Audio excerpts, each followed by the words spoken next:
naturally, being a Portuguese, I love discussing what we can do to improve the ecosystem here in Portugal. And that's what this panel is about to do. And in this regard, I'd like to introduce Nuno Lima, president of APBC, the Portuguese Blockchain Association, and the rest of his fellow panelists. We'll have João from the European Commission, Illia from NIR, and then naturally we have David from Lightshift Capital. Please.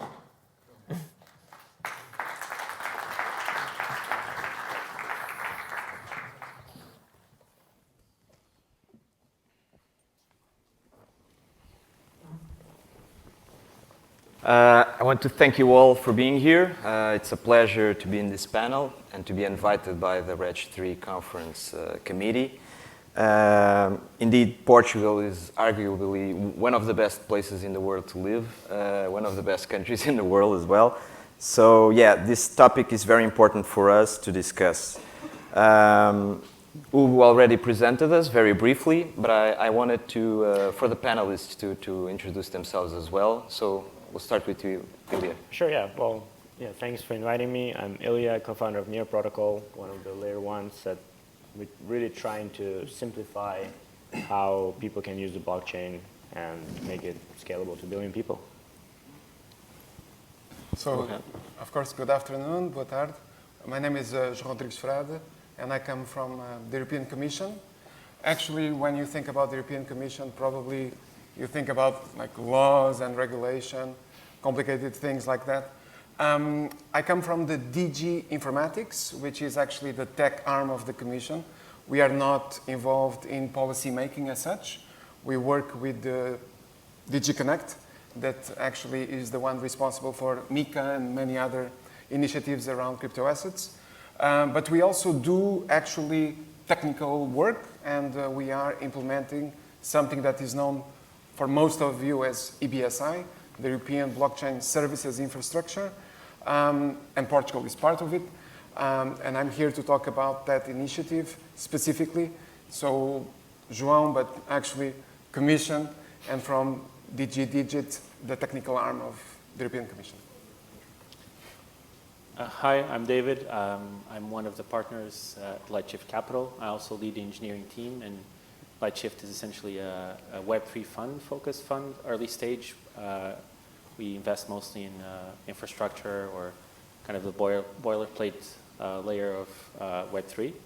And what we think differentiates us is that our core engineering team actually contributes directly to the building efforts of the companies that we invest in. So, yeah.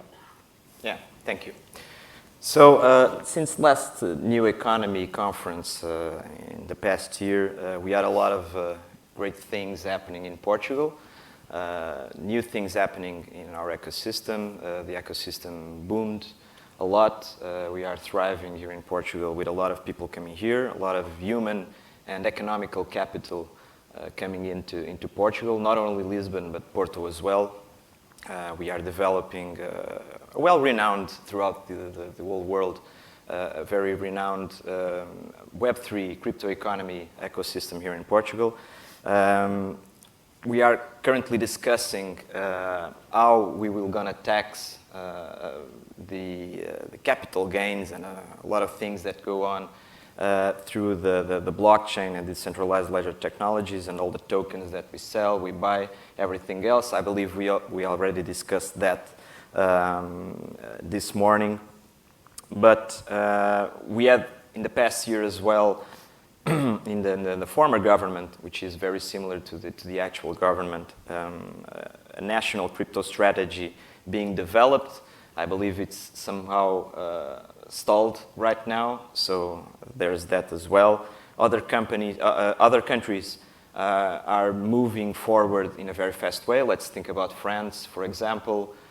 Even Italy, we are being attacked in the best way from Dubai as well, trying to capture our talent here in Portugal. So there are a lot of things that Portugal need to do. We need to understand where Portugal is.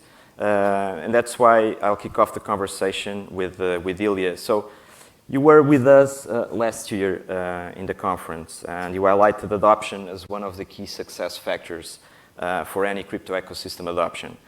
Can you expand a little bit on this? How do you compare the public and private adoption of crypto, let's say, regarding Ukraine versus Portugal? And did you see any change in adoption from last year to this year? For sure, yeah.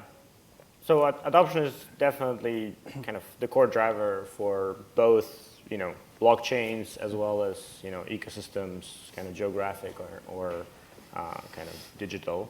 And what it means is it's network effects, is kind of flywheels, right? Where the more people come, the more they pull in other people. Mathematical flow. Yeah. So the more, more things are exciting, more things to do, more money, more people, et cetera, come, right? And so I think maybe starting with Ukraine, obviously Ukraine had a war, started in February, which on one side has a huge negative, tremendous effect, but it kind of kickstarted already a pretty developed crypto strategy that they had. They have approved crypto assets as part of the law. Yeah. And so right now the missing piece is taxation as well. That's been kind of highly debated with a lot of crypto entrepreneurs in the kind of within the ecosystem, together with Ministry of Finance and Ministry of Internal Revenue. What the war itself led to is that crypto became the fastest way to deliver help to people. Like when the war just started, it was not clear that you can actually send money via banking system because it wasn't clear that the bank will exist tomorrow. And so crypto was a way to send help to people on the ground. The government actually launched an NFT. Well, supposedly no, so they were going to launch an NFT. So they did launch a crypto kind of donation program, which raised by this time, I think, 70 million. Yeah. All in all, there's 170 million raised in crypto across all of the efforts. I sent some math to that wallet. Yeah.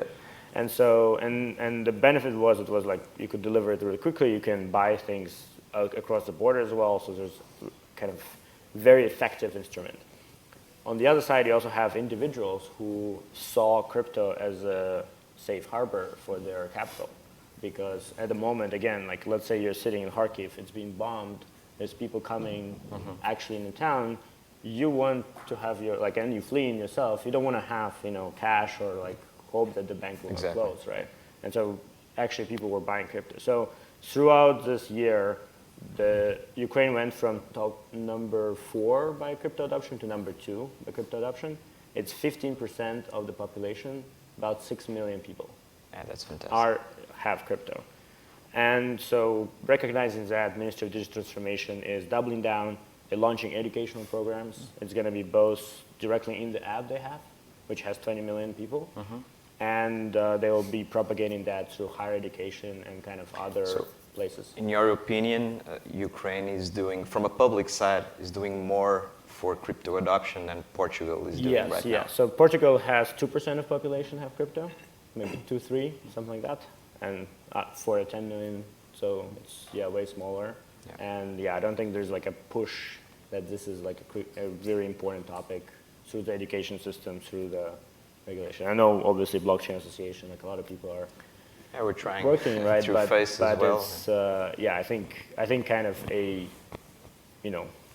and we're here to be clear. We've brought a lot of crypto people here from Ukraine and from other places, so I think there's a lot of opportunity here, but I think the kind of this fundamental push across all of the, not just, taxation, but like regulatory, like we had DAOs before, education, kind of payments, etc., like across the board is required.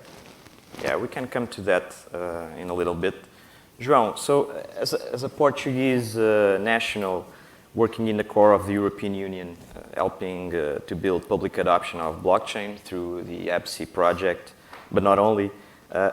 What's your take on the future of crypto adoption in Portugal? Yeah. It's interesting because, of course, when people think about blockchain, they immediately connect it to crypto and crypto adoption. There's a lot more. Which is making a lot of sense. But of course, when we look at blockchain, and specifically when we look at blockchain for the public sector, so I don't know how many people actually know the European Blockchain Services Infrastructure, the EBSI project.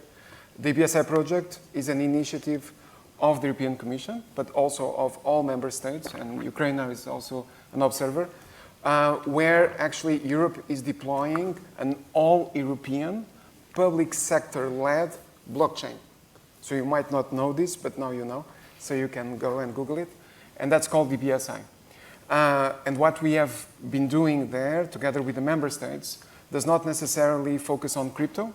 It focuses on other uses of blockchain that can support Web3 or can support actually the digital economy in general. And in Portugal, this is also applicable, which means we want to make information very difficult to fake, but very easy to verify. Because as you know, when you look at Web3, when you look at crypto, you always have the problem of know your customer. So that is applicable also to the digital economy in general, right? So how do you know that you can trust that person that you want to transact with? And I was listening to the DAOs, same goes there, right? So that's a problem that is generalized, which is the verification issue. And we are addressing it using actually 3 technologies.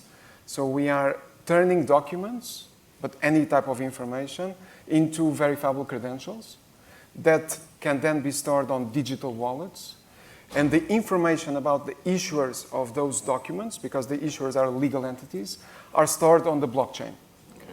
So we don't store personal data on the blockchain. We only store information that allows a verifier to receive, I don't know, a diploma, a social security document. Could be anything, because, for example, we are working with the European Intellectual Property Office to make the brand recognition and verification easier, faster, and more reliable. Nice. So these 3 technologies actually can be used. I mean, you can think about many, many use cases nationally and also across borders. So property this is where, registries as well. Of course, because everything can become a verifiable credential. The verifiable credential can be stored on a digital wallet.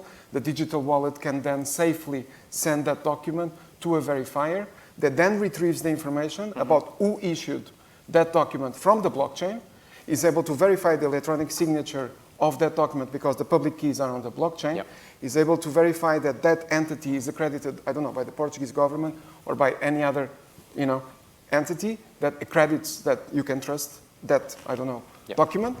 And furthermore, of course, we are using verifiable credentials, W3C standard, that allows the presenter of the information to also sign that document, but without exposing his identity, because this is very related to what we call the self-sovereign identity movement. So you just create a so-called D document, an identifier randomly chosen by your wallet according to our specs, and that will say that that document was actually issued to this individual. Doesn't really matter, it's just a random string, so that we are sure also, and that can be verified digitally, that that wallet, right, is sending information from an issue that is authentic, that the information should have gone there, and that you now can verify that all 3 make sense, and you can make your decision. Yeah, that's fantastic. So basically, you are implementing decentralized ledger technology with a public permissioned DLT. Correct. Right, where the public institutions will be the oracles of the information that is transactioned. But, well, our trust model, when it comes to the issuers, can be applied to anything. So you can also, we call them trust registers, so the blockchain becomes a trusted register of information, where the information is not there, only the information about who can actually issue information. Yeah. So it becomes a meta register that allows then the digital wallets to be coming from wherever. We just do conformance testing on those. So you can think about your crypto wallet also containing other type of information that is verifiable. So crypto, the essence of crypto is that it's verifiable money. The essence of these documents is that it's verifiable information. Yeah. We currently work with wallets coming from all over Europe.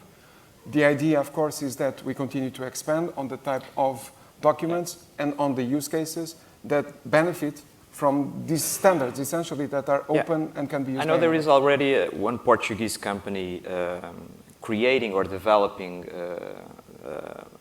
an APBC compliant wallet. It's WallID. I don't know if you know them.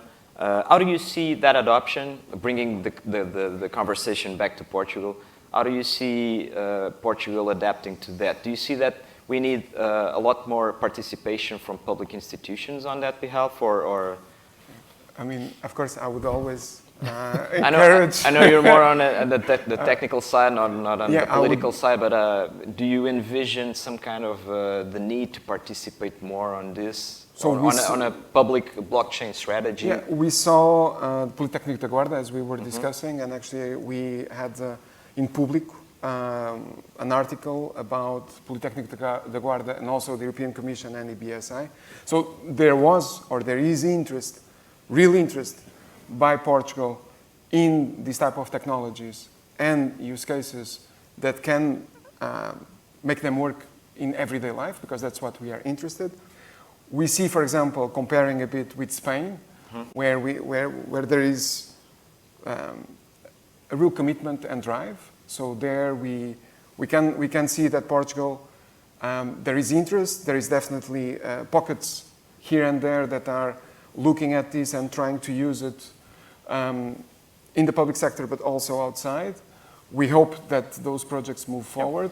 But there are other countries that, for, let's say, reasons that I cannot know, are more enthusiastic, let's put it this way, and are doing more than we have a lot of things going on in Portugal that maybe the focus is not so much on crypto, but let's hope someday we can see it with other lenses. So David, you are heavily involved in supporting crypto builders here in Portugal as part of your fund and your activity.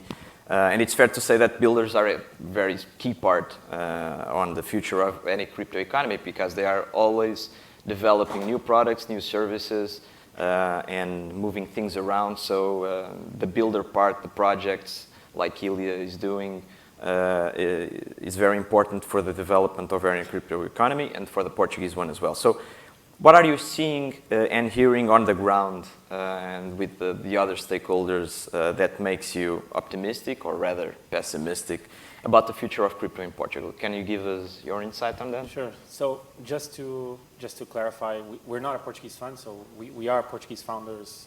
So the partners in the fund are Portuguese, but we do have, of course, an important presence here in Portugal in terms of knowing the ecosystem quite well. And we organized some of the major events that happened here in Portugal, namely Lisbon last weekend, which is a builder-focused event. We co-organize that with other partners, of course, and the Portuguese community is overall very strong, right? What I can say is that more and more, the more we travel, the more, which is essentially our lives. I see Illia here, I see him everywhere. Yeah. He's omnipresent, I say. Decentralized. The more we travel, the more we talk to people, the more we hear that people are moving to Portugal, right? It's essentially a meme already, right? To the point where if someone comes to talk to me, I say, I'm originally from Portugal, and then I know that 10 seconds later they're saying either, I was in Portugal, X amount of time ago, or I'm moving to Portugal. So from that perspective, I think it's very positive to hear that, right? And the reasons, usually people think that the reasons are, purely taxation, or because it's very friendly to the crypto or blockchain world. Yeah, but it's not even the main point or the main argument.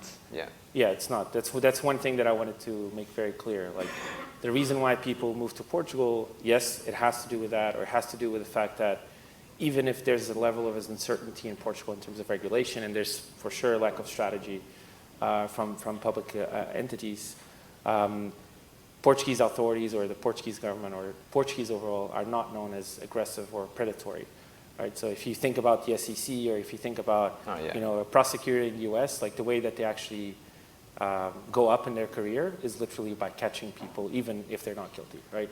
Yeah, so we have a very passively adopted laissez-faire approach on this. Yeah, for sure. It's not something that is proactive, but it's good for everyone in the end of the day. 100%. And I think that people who have been in the blockchain space for a bit, they're used to being kind of,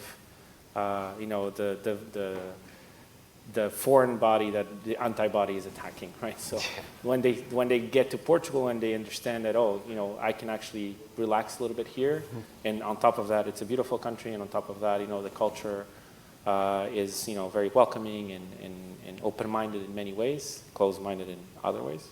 I think it's kind of a no-brainer, right? So I think it's a very positive outlook, especially because that's the thing that you cannot artificially create, right? These things are part of the culture. They're here to stay, and they've been here because it's hundreds of years of evolution into what it is today.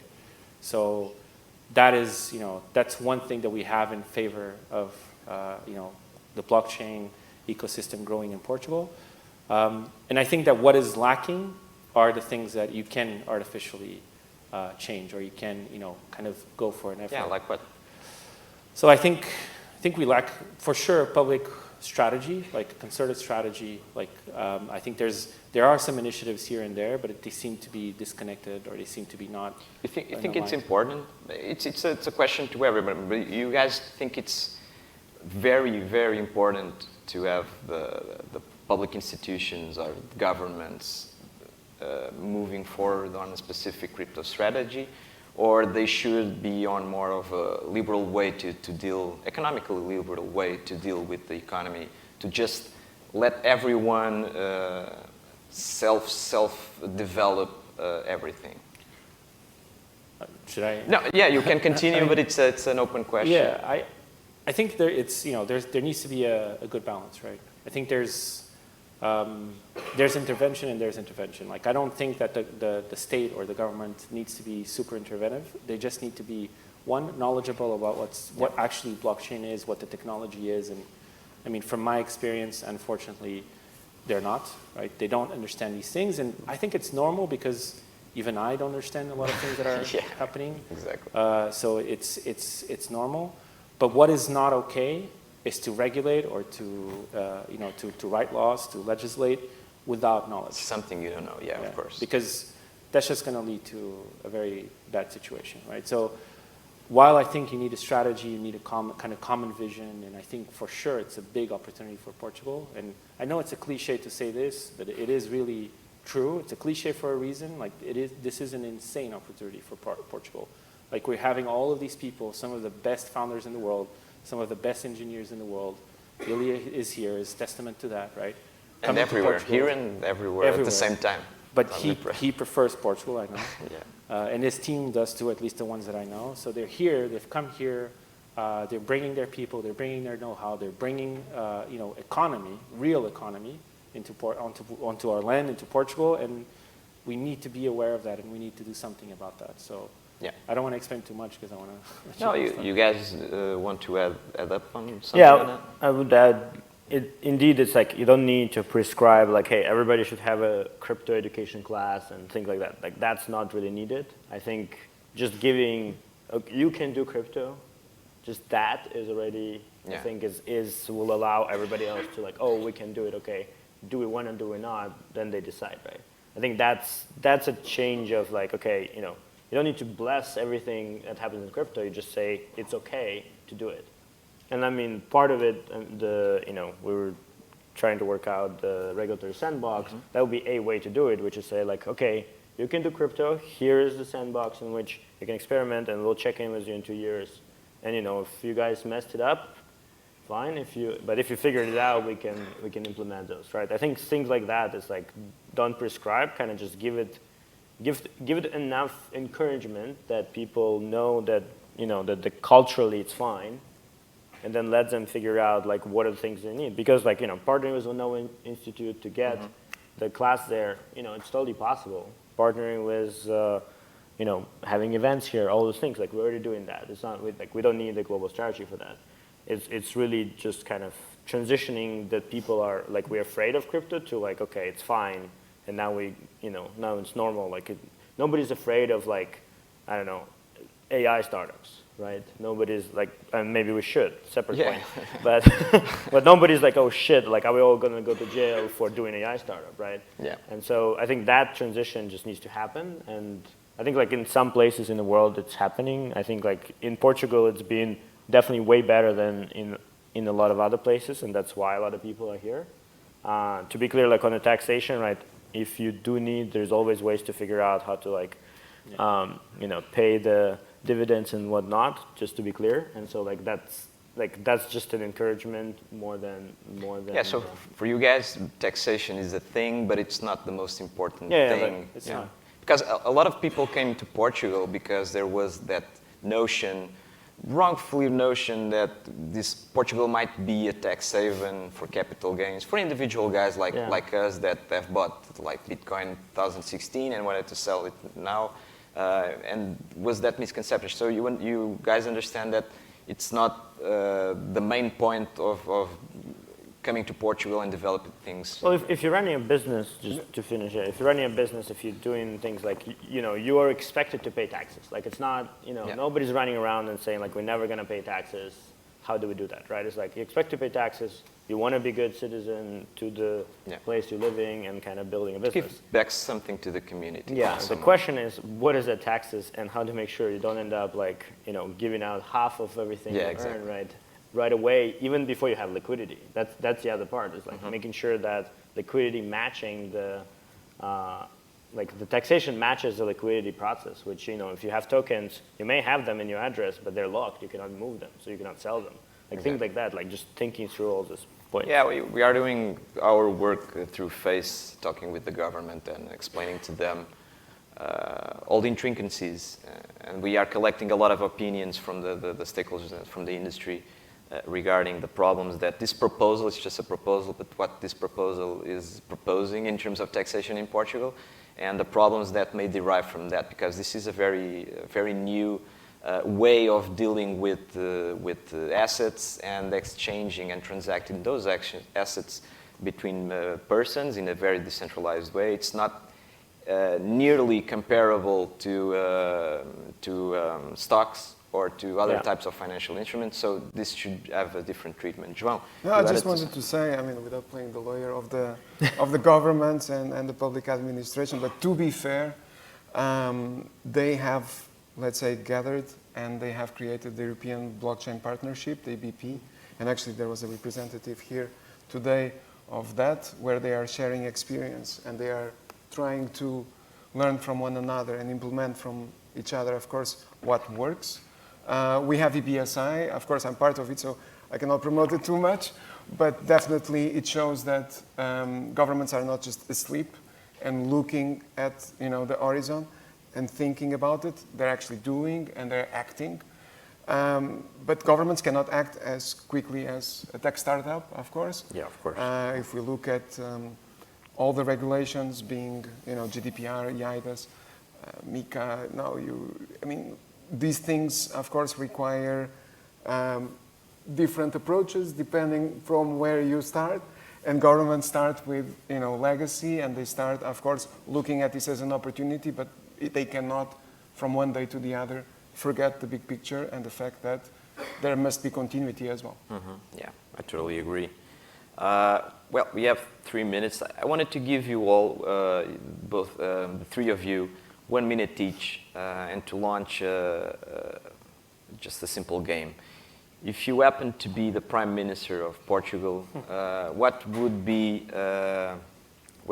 your decrees to increase adoption or to maintain the adoption or the ecosystem that we are having here in Portugal? A very simple decree. What would you do? What would you do in Portugal if you had the chance to legislate on that aspect?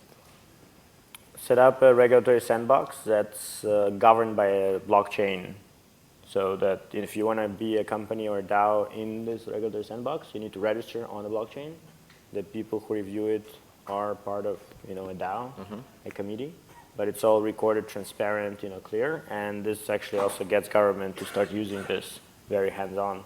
So, yeah, we can work with João on that. Yeah. João, what would be your proposal? I don't play politics, but definitely what I see from what I can see and hear is that there is an ecosystem that is building, right? So what makes sense is to leverage all this, let's say, energy from this ecosystem and work with the other member states as well, because it's not only in Portugal. We are talking about an, European economy. We need to work together with the other member states, and we need to, of course, look at the future and not give up. That's always what I say, because we have been working on this blockchain, and we have faced a number of obstacles, and that's not natural, right?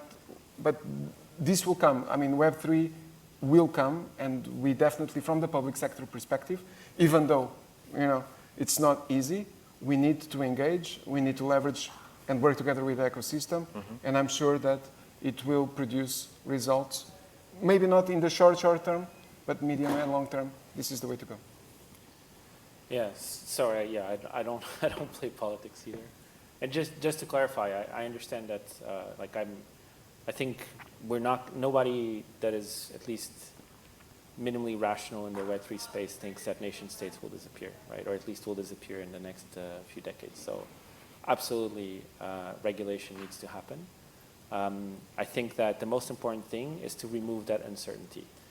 Because right now, I still feel that there's, and especially after the announcement of this new taxation policy, that's just actually increased the level of uncertainty and kind of fear, and put people in a place where, okay, now they're starting to doubt, because if taxation is going the wrong way, right, then other things can go the wrong way as well, right? And just before the panel before, we're talking about people were being prosecuted just because they were part of a DAO. Like, the last thing that you want for people who are moving to Portugal, or for Portuguese people who want to adopt or be a part of the ecosystem, is that there's uncertainty about if you use this. So I don't know about specific measures. I think it's a very good idea to have a regulatory sandbox. There's precedent. We already have the free technological zones. No one uses it yet because there's an European one as well. Yeah, there's an European one. The thing here, to be on the sandbox, you need to be trying to get away from something. If you don't have anything prohibiting you from doing that something, there's no need for the sandbox regime for that part. But yeah. Yeah, but it's yet we don't have. It's about certainty. Yeah, if it gives you certainty, then why not? And it should have benefits. Like that should be done through a framework like Malta had in 2017. France already has something like that, like a framework, a legal framework to know where you can go. So that's the good part of regulation. But it doesn't necessarily have to be, okay, here's a very clear structure of if you want to create a blockchain company in Portugal, you have to do this. No, it's just about do it, and we're not going to go after you. Almost just saying this is already very good. And there is precedent in creating sandboxes that were, there's, I think it was Portugal FinTech that helped create a sandbox with the 3 regulators. And just having that, right, and you as a company, you as whatever, coming in, these regulators are not going to come after me. Because at the end of the day, that's what it is, right? That's what you're afraid of. And that's why you won't act. So just having a minimum amount of certainty, and I think sandbox is a very good idea, is, Well, the screen is saying time's up, so I think the time is really up. Thank you all for listening to us. I hope that you help the builders and the developers and everyone in this ecosystem to develop Portugal and to bring Portugal to a better stage than we are right now. We are competing with other member states, and the member states are competing all with other geographies like the United States. So there's a lot of competition going on. Portugal is a small place, is a small country, but we are talking about internet and a new layer of technology that goes on top of the internet, and everything is global and decentralized. So maybe we can leverage Portugal into another phase, like we did when we made some boats, wooden boats, and traveled from here to new worlds and discovered those new worlds 500 years ago. Just invest more in real estate. We need more place to live here. We need to develop that as well. Thank you all.